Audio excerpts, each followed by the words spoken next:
meeting at an investigation meeting this morning, which are never good, but they have to be done. And as you guys out there will know if you're in management, the investigation meeting is just fact finding. So nobody's guilty, nobody's innocent. It's just fact finding. So it's the last one. I've done 3. This is the last one to do now before we make a decision on where the next steps are. This one will probably be a bit trickier. Don't know, forthcoming staff member, so we'll see. Then I'm up to Monmouth today for a NLP session, which is a session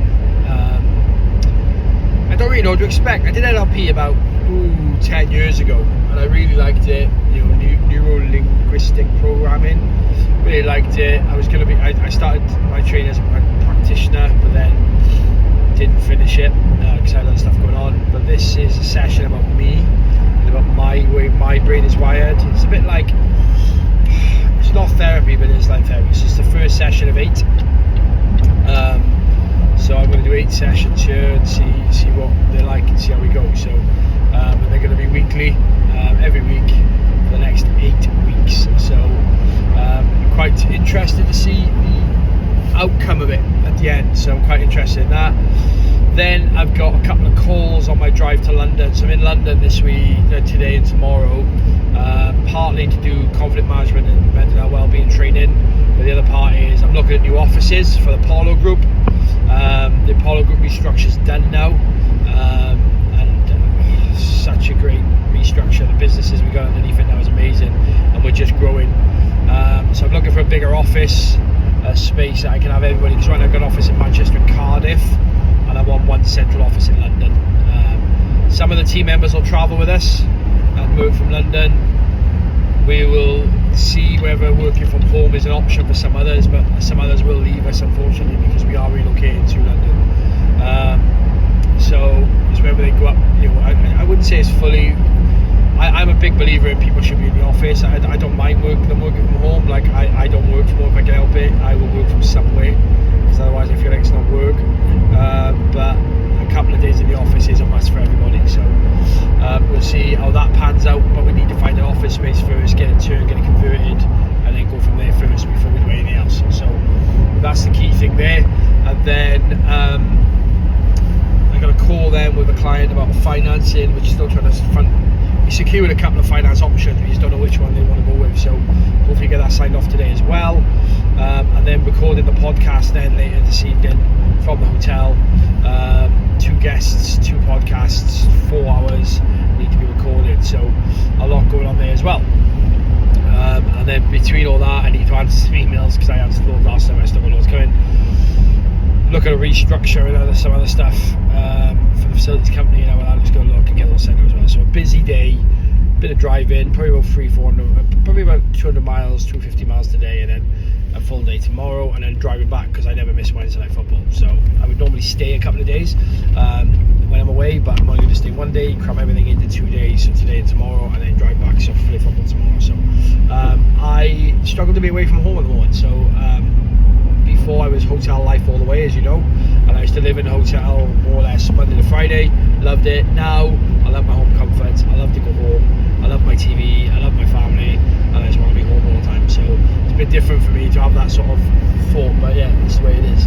But yeah, that's my day. I'll catch you up throughout the day. Cannot have you with me in the investigation meeting, as you're probably aware, because of confidentiality and stuff. But throughout the day, I will try and get you into some stuff. But yeah, speak soon. So on my way to my NLP session now. But have you ever gone into a meeting thinking there was going to be one sort of outcome, and then come out of the meeting going, that's not the outcome I thought I was going to have? Because I've just done that. I've gone into a meeting thinking I know what's going to happen here, and then when you actually get into the crust of stuff and you start listening and taking things into consideration, blah blah blah, you understand actually I've got this a bit wrong here. So it's quite funny. I just got into a meeting with for somebody I've suspended, and thinking, not a foregone conclusion because you can't prejudge, but thinking I know what's happening here, I know the outcome, from what I've been, the other investigations I've done, and then got into it, and then I've come out going, not quite what I thought, is it? So then you're then thinking, shit, what happens next, innit? So yeah, what were you? Have you ever got into a meeting or got into a situation where you're like, I know the outcome of this, and then all of a sudden you don't? Yeah, it's mad. It's mad. But it is what it is. That's leadership for you, innit? You learn something new every day. Wow. What an incredible session with Steph Scanlan at Scalan's Method. NLP, wow. Like, it's just one 90-minute session and I'm feeling incredible, and I'm feeling like I want to move, and I feel like I want to smash things out the park, and there's so much shit in my head that I need to get rid of. The limited beliefs, there's so much stuff that I didn't realise I was still bottling up that have only just come out. But yeah, wow, just fucking wow, man. Definitely recommend it. It's better than any therapy session I've had 90 minutes. So I've just signed up for a block of 8.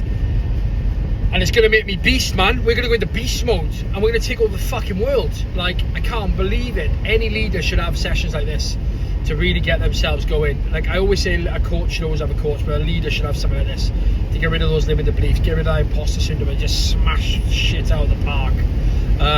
But highly recommend. Bouncing. London bound, baby. Here we go. So just about to go live for the podcast. I say live, it's about to record the podcast and go live. An interesting drive down here to catch up with my business partner for Elevare. We're just ramping some stuff up there strategically, which is really good. And then I had a call with Jam HR, who are outsourced HR company. Now, we have our own HR in-house, but when from the business coaching, we try and outsource it to people. So as in, like, I can recommend HR for certain people, so we're going to do that with them, which is really good. And then also the outcome of the investigation is no further action, so staff member back to work, everybody's happy, it's all good. So yeah, going to try and record so you guys can see some of what we're doing as well with this. But this is a setup in the hotel, and then 2 podcast recordings, and then a night of admin and some food, I think. So yeah, busy time at the moment. So slight change of plan.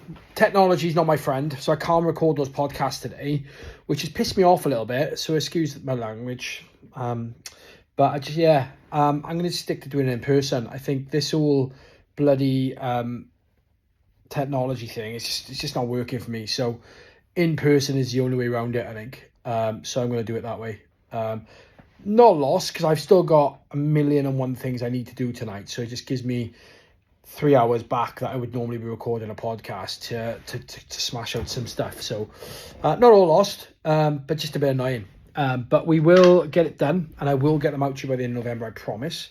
It's just technology, man. Technology is a pain in the ass.